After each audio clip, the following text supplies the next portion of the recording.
erkeklerin, bayanların da öbür tarafta olacak.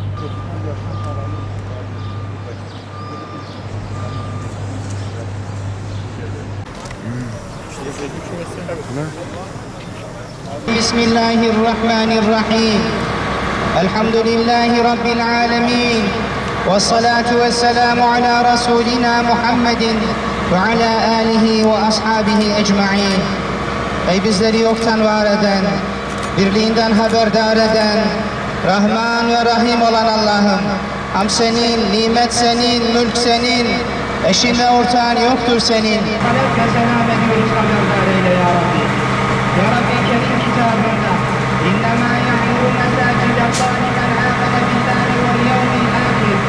Allah'ın mescitlerini ancak Allah'a iman ederler buyuruyorsun.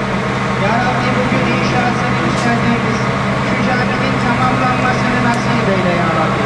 Bir mesacit, hangi mescitlere bağlı olan insanları sayıyorsun. Ya Rabbi bizim gönlümüzü de şu mescide bağlı eyle.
Kızıltepe çok büyük bir ilçe.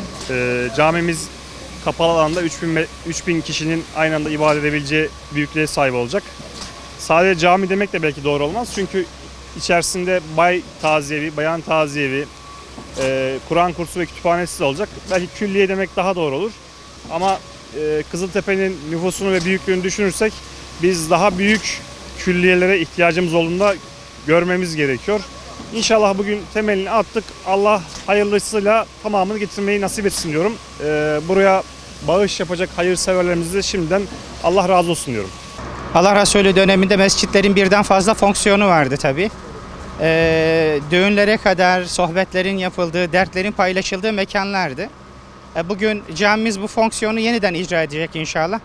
Katı tek değil birden fazla. Alt katında taziye salonları, kültür merkezi, üst katında cami var. Namaz kıl ve çık merkezleri değil daha çok insanların gelip gününü, dertlerini paylaşabilecekleri bir merkez olacak. Rabbim imarını, inşasını tamamladığı gibi içini güzelleştirenlerden eylesin duygu ve duasıyla. Ben herkese saygılar sunuyorum. Bugün Sayın İlçe Kaymakamımızın ve İl Müftümüzün katılımıyla, ilçemizin eşraflarının katılımıyla Otogar Camimizin temeline ilk harcı dökmüş olduk.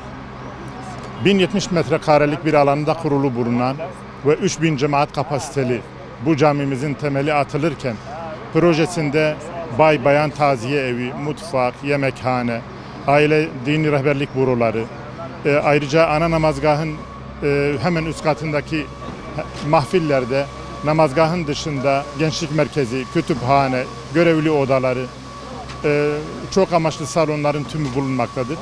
Kızıltepe'miz için elzem olan bu hususların tümünü bu cami müştemilatında onların projede yerlerini tespit ettik. İnşallah burada hayırseverlerimizin yaptığı katkıyla kısa zamanda bu camimizi bitirmiş olacağız.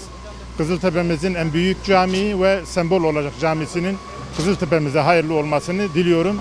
Katkıda bulunan hayırseverlerin tümünün hayrının Allah tarafından kabulünü niyaz ediyorum.